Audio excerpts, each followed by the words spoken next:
You are Locked On Texans Postcast, part of Locked On Sports Houston on the Locked On Podcast Network. Your team every day.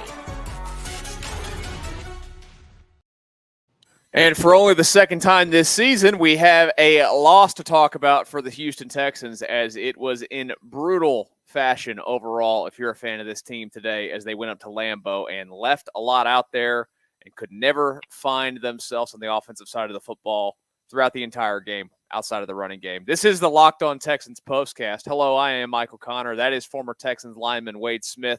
We're with you here after every single Texans game. This episode today is, of course, brought to you by Hillsdale College. Go right now to hillsdale.edu/lockedon to enroll. There's no cost, and it's easy to get started. Wade, we talked about it briefly before we got started here. Man, it was a rough watch today, and they still had a chance to win the football game. I mean, look, they did get the field goal there and take the lead. They unfortunately, I guess we'll start right there before we get into the big picture of it. What did you think of the 3rd and 15 call to throw the football on an out route to Tank Dell on a day where you have not gotten anything going in the passing game? When you got Joe Mixon back there, it's 3rd and 15. Why don't you just run the clock? I don't know. It doesn't make a difference, but just what did you think of that last sequence there where they take the lead, give Green Bay a lot of time, and, of course, Green Bay goes down and executes and wins the football game? I think they were playing to win the game. If he gets the first down there, now they can drag the clock all the way down and then kick the field goal late or score a touchdown either way.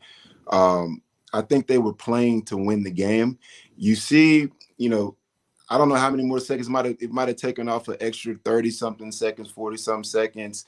I'm not sure if the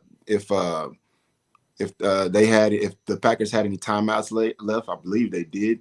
It would have forced them to use that one timeout. But if you watched how that drive unraveled, they still would have been able to get in field goal range based off of how they were able to complete passes, get out of bounds, make some plays in the passing game. They had enough time to do that. So I think what DeMeco's thought process was, hey, let's go ahead and get this first down, convert, and then now we have complete control over what's going to happen. But I tell you what. They still had every opportunity to win that game based off of what the defense did throughout. You force multiple turnovers, multiple opportunities where you're getting short fields, or the first time you get a turnover, you end up having to kick a field goal because you drop a touchdown pass in the back of the end zone. Should have been a touchdown by Tank Dell early on in the game. It's unfortunate that he did not catch that ball.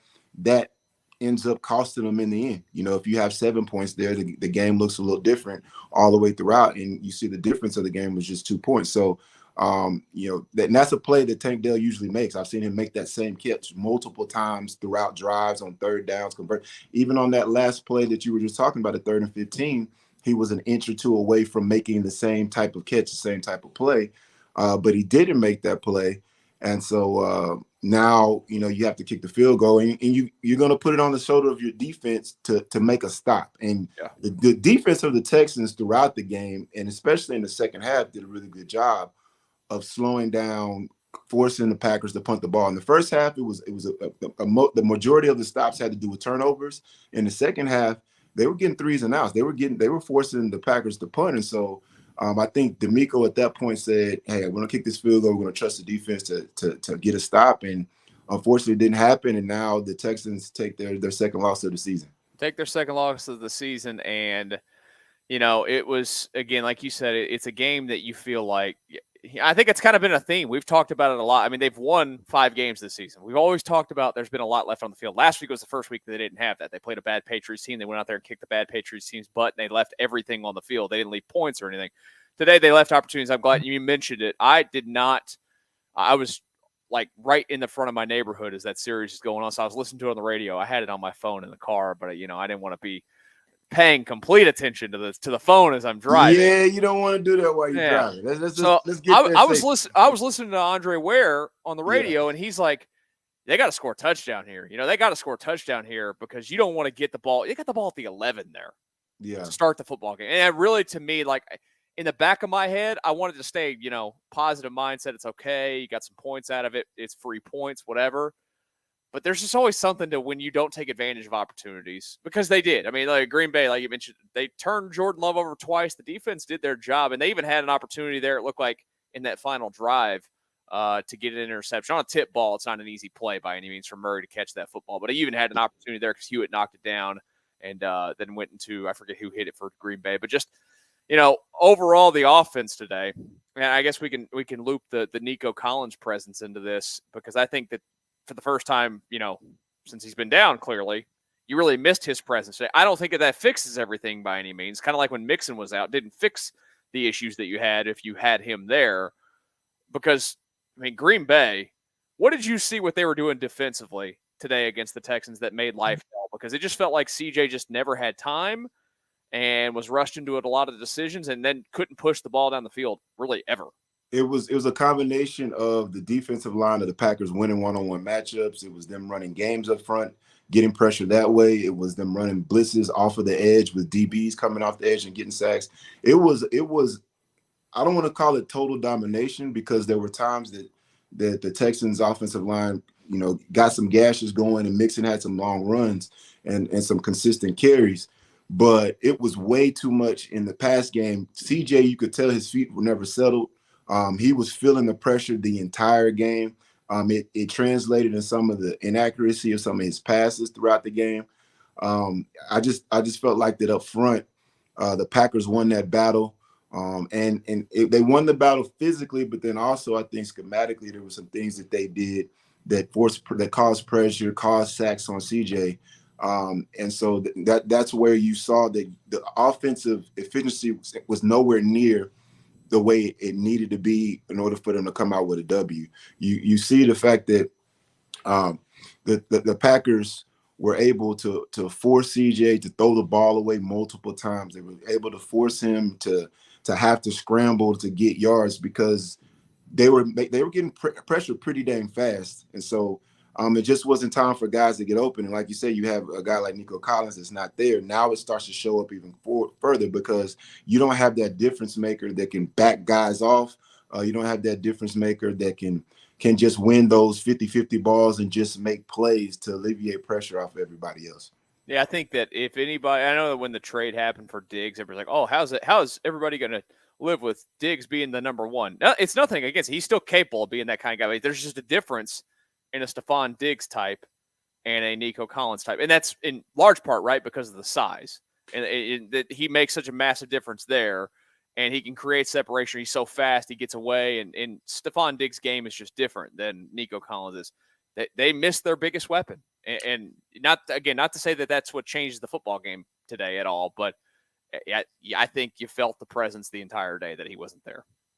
Yeah, it was one of those things when you look at it, like, you have different types, like body types, skill set types of receivers. And in that offense, when you have multiple guys that are fitting different body types and styles, when you take that guy away, it's a problem. Now, last game, I thought Xavier Hutchinson did a good job of making some of those plays that you would see Nico make. But this game, he did make a play. I thought that was a big play. Big time play on third. Big play, big throw. Right. But he didn't make multiple plays. And Nico Collins makes multiple plays each and every game. So, and this was a tight game. It was won by a field goal. So we're talking about, a play here, a play there that determines the outcome of the game. And so missing a guy like Nico is significant. At the same time, the Texans had plenty of opportunities. I thought that the offensive line played, I don't want to say it was their worst game, but it was definitely their worst game in pass protection all year long. And so it translated into where there was just no rhythm in the offense. And there was times that they had open guys. You see, deep over routes to Diggs and deep over routes to Schultz, but none of it was consistent. It was always, a play here, and then now you're taking a step back. And so that's where it translated to, the Texans didn't have long sustained touchdown drives. That just didn't happen today. They got a lot of their points off of turnovers that were forced by special teams and the defense. And I think that was the reason why they were unable to come out with the W. Just offensively, they just weren't good enough today. Absolutely tough day to walk away from. That flight home is going to be long and uncomfortable, I would assume, getting out of Green Bay later today. We'll talk about some of the good, I guess, on the defensive side of the football. So we want to talk about all of it as the Texans fall to the Packers today. We'll continue with more on it next year on the Locked On Texans Postcast. Right now, though, I want to tell you about BetterHelp. BetterHelp is here if you feel like you're in a spot where it's time that, you need to talk to somebody about something. Look, we're all scared about something, right? And you feel like you need the help. You can get that today with BetterHelp. If you've benefited, of course, in the past, maybe you know this, you'll get out there and you'll get into therapy. It'll get right, and they'll do that with you at BetterHelp. Overcome your fears with BetterHelp. Visit betterhelp.com/lockedon today and get 10% off your first month. That's BetterHelp, HELP.com/lockedon. And one more mention for you before we get back to our Texans discussion here on the Locked On Texans Postcast. I want to tell you about Hillsdale College. That's right, Hillsdale College. Hillsdale.edu/lockedon is the website to get to right now. Because, look, maybe you're looking to get back into something in life. Maybe you need to get a little bit of a refresher on something. You want a little bit more education on something. Well, Hillsdale College is offering more than 40 free, that's right, free online courses, including Constitution 101, the meaning and history of the Constitution, introduction to free market economics, the Great American Story, a land of hope, so many more great options for you there from Hillsdale College. Go right now to hillsdale.edu/lockedon to enroll. There's no cost, and it's easy to get started. That's hillsdale.edu/lockedon to register. hillsdale.edu/lockedon. Locked On Texans Postcast. I'm Michael Connor. He is Wade Smith. Oh, Wade. Now, you've done every game but one with me so far. Yeah. So I missed game one. You missed game one. And they're going to play the Colts again. We'll talk about that here in a bit. I have been doing this channel since April, and I enjoy doing shows. Who doesn't enjoy doing a show, right? Right. Man, it sucks to do shows after a loss. I just don't like it. I mean, it's because you're invested in the game. You're invested in seeing the team win. You know that was a very, very winnable game. Everything was right there in front of us. So it's kind of a gut punch, especially when you lose it on a field goal with the time running out. There was no opportunity for you to come out with the W because, hey, when time runs out, the game's over. So that's unfortunate. But we got to dissect it. We got to go through it and see, like, how did we get here? Right? How do we have this nasty feeling in our stomach? And there was a lot of plays that weren't made. There was a lot of plays made by the defense, but there are a lot of plays that weren't made, and you can kind of figure out how we get here and maybe what the Texans can do to prevent another loss like this happening anytime soon. Yeah, because, I mean, look, that's a good team. They've played – how many good teams would you say they've played so far? Like every team in the NFL is good. You guys are insanely, freakishly talented to be there. Everybody's there for a reason. They've played – look, the Bears so far are a good team this season, right? They're a good team. When the Texans played the Bears, people thought, it's just the Bears. And as soon as it was over with, you look back up and you're like, the Bears keep winning ball games. So that was a legit win.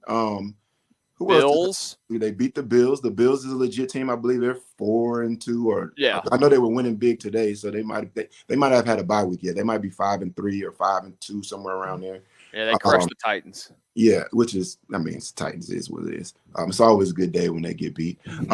But yeah, you look at it.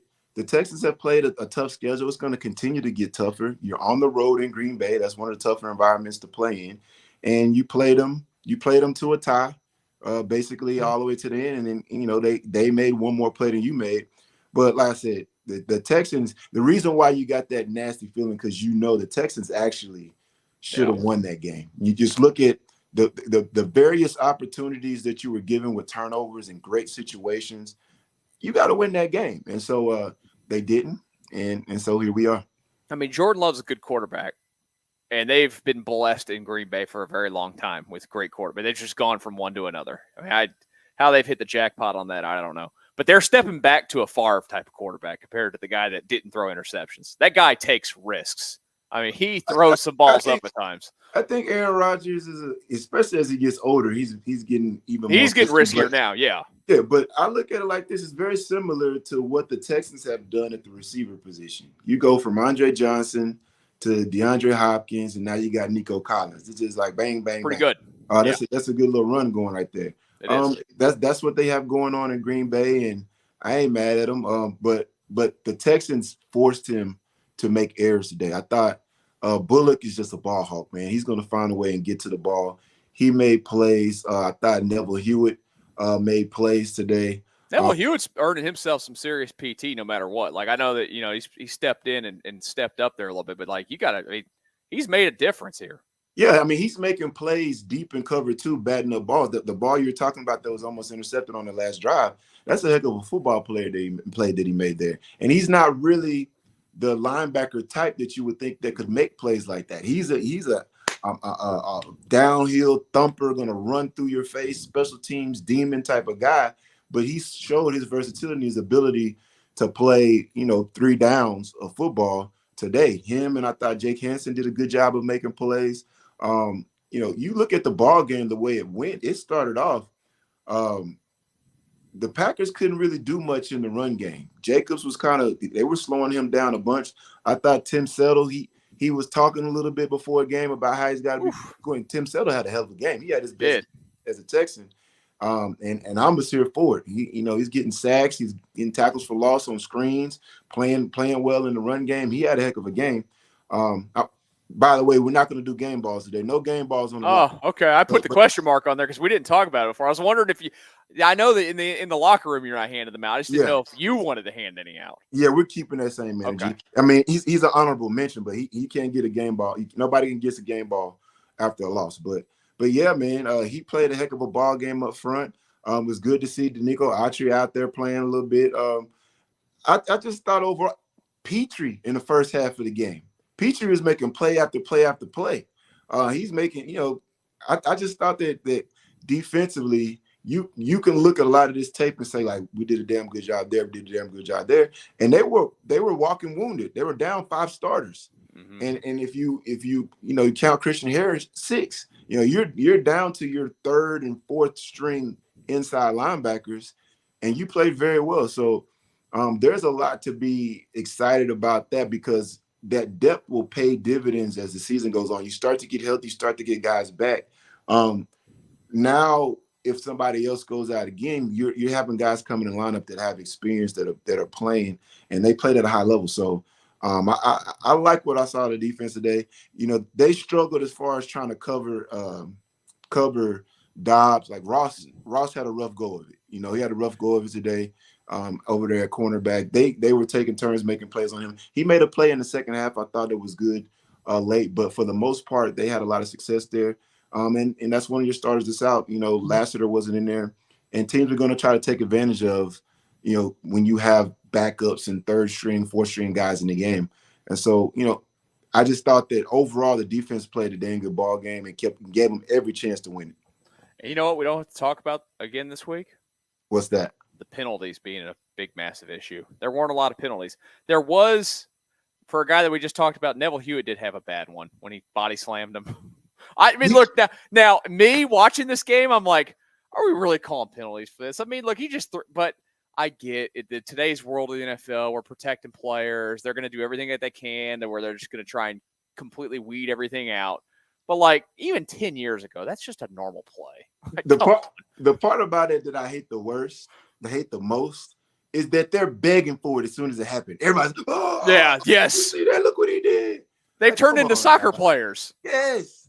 And this is football, American football. This isn't football. This is not EuroLeague soccer. Like, what's up, fellas? Like, just let's play ball. But Hewitt knows he can't do that.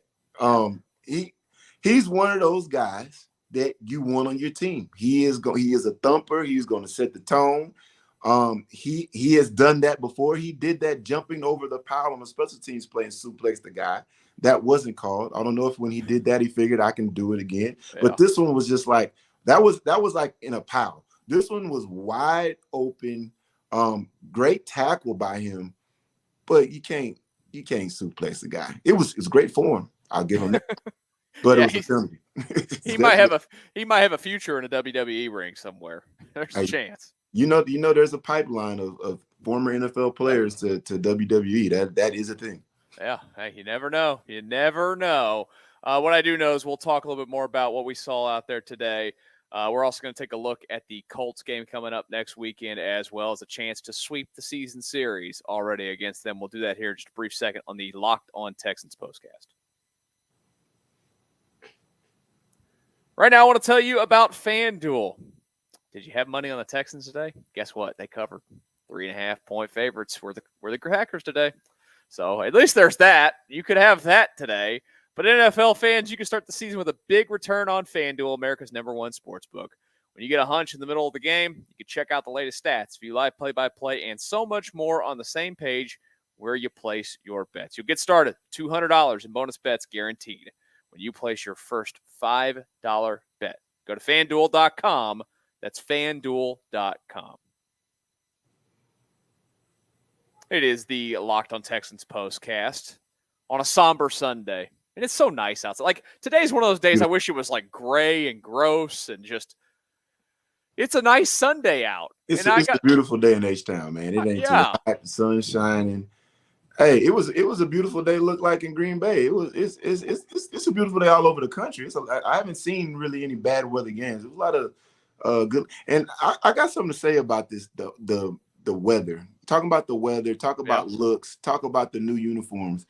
Oh, God, that all blue looked good today. It looked really good, but I really feel like the all blue looks best. That's a night game outfit. That uniform is a night game. It's made for night. And the same thing with the Packers. They're icy whites. Yeah, white doesn't work during the day.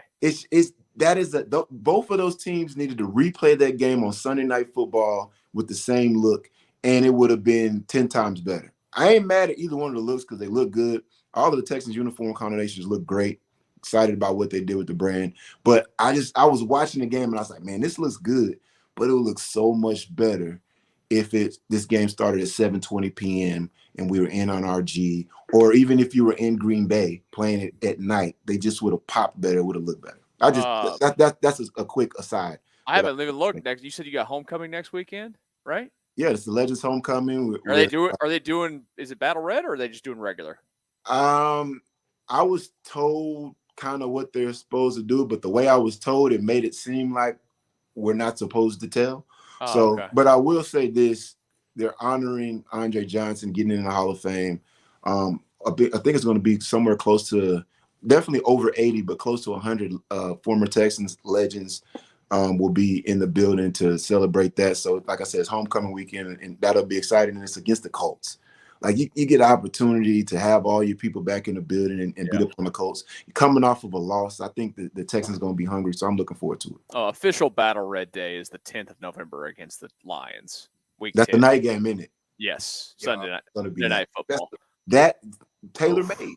Yeah. All of the uniforms for the Texans are like made for. They're all great. I love the red one. That's the one that. I love the red one back when I was a kid and they came out with the red ones the first time. I just drooled for them, man. Yeah, big fan of the Battle Red. When we played in them, I think these are going to be even better. And then I love the helmet. The helmet with the horns. I'm looking forward to see what that looks like against the Lions. All right, well, you got to play better in them next week. Whatever you're wearing for homecoming weekend. Number one, what from today? Like, what's the one thing that stands out to Wade Smith that has to vastly improve from today? I'm guessing it's on the offensive line somewhere or on the offensive side of the football, so you can beat the Colts next week, who are coming off of a win today. By the way, they snuck by the Dolphins 16-10. Anthony Richardson's back. He didn't throw the football a lot. You never know what's coming there. Yeah, the caliber opponent is not like it was this week. I thought the Packers D-line was legit. I think the Colts have been struggling stopping the run all year long. The Texans picked on them in week one. I'm looking for the Texans in pass protection to kind of get back to that offensive line that it was last season. That was the thing that you could hang your hat on. That C.J. Stroud had plenty of time to go to work, find his receivers, and do his numbers. This was not one of those games for C.J. at all. He was always having pressure in his face, coming off the edge. It was rarely clean up front with the pass protecting. I think that has to step up, and then they have to continue to do what they did the first time they played the Colts, be able to run the ball downhill. Mixon is a terror, man. Mixon came back last week, and you saw what he did. He was basically the entire offense for the most part this game. Like any kind of big plays, the touchdowns that were scored by the Texans, it was Mixon making those plays. And whether it was in the run game and in the screen game and the pass game too, I just thought that Mixon coming back, he's been a tremendous impact on what the Texans do offensively.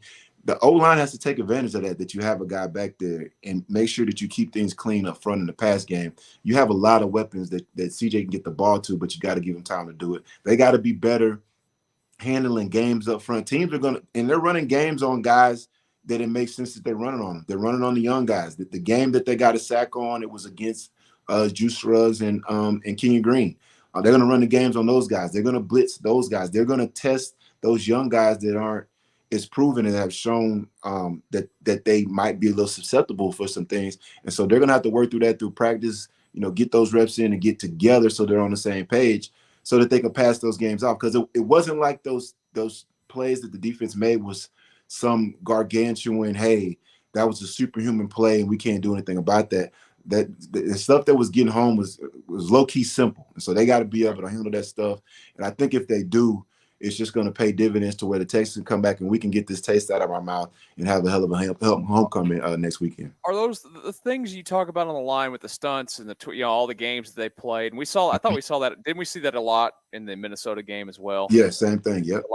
Is that stuff that is detectable before the play? And who is that on to detect that?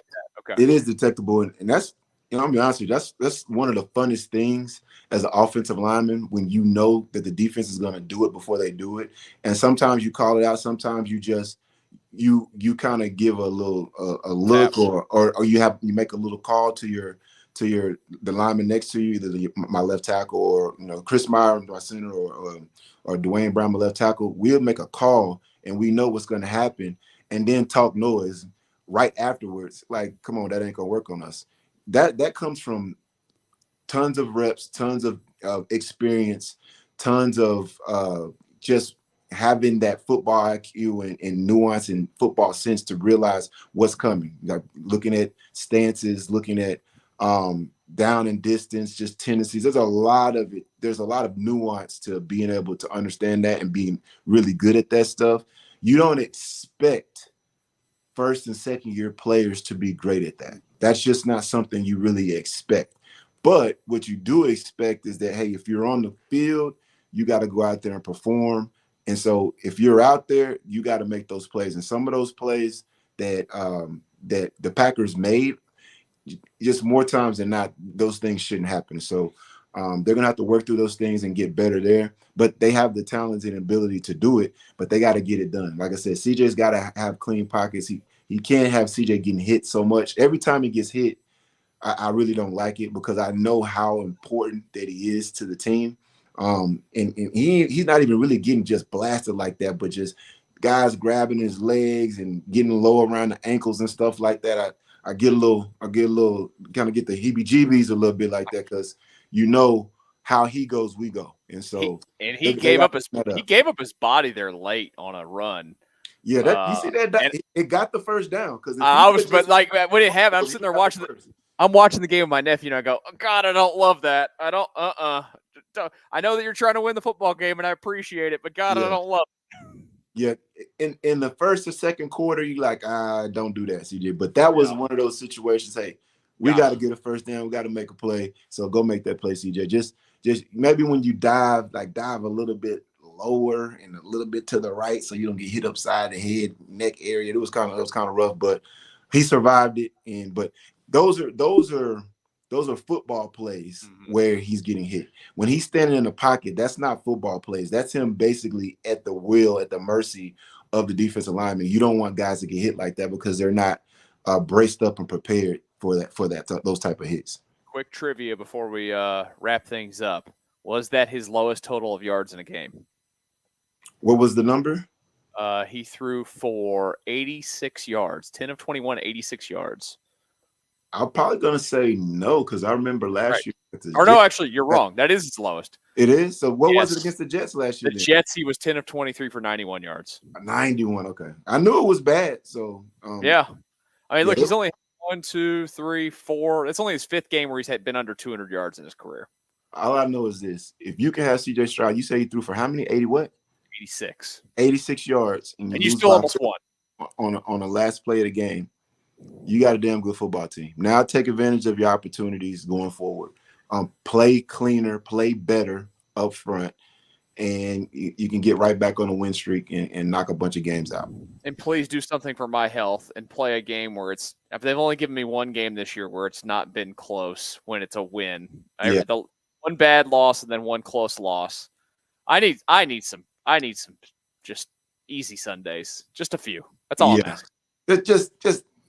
Just string a few together so you can get your anxiety down to a minimum and you can get yourself ready for the playoff run when all of those games are all high anxiety. How about this? Joe Mixon replicates Arian Foster's opener against the Colts next week at NRG. It was like 237 yards or whatever. 231. Yeah, of course. That game was unbelievable. He replicates that, though, next weekend, and it's a nice, smooth, easy win.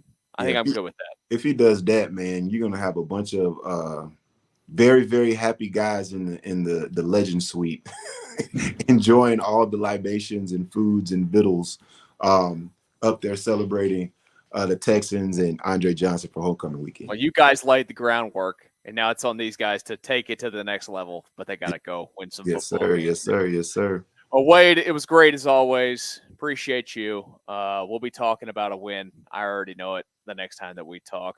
Hope you guys that watched today had a great time. We greatly appreciate you. Don't forget to hit the subscribe button. Come on back. We'll be with you after the Colts game as well. And, of course, if you're watching this recorded later on, thank you. Don't forget to go find it anywhere that you get your podcast. Search for Locked On Texans. It's free. Listen to us every single week. For Wade Smith, I'm Michael Connor. We'll talk to you after the Colts game right here on the Locked On Texans Postcast.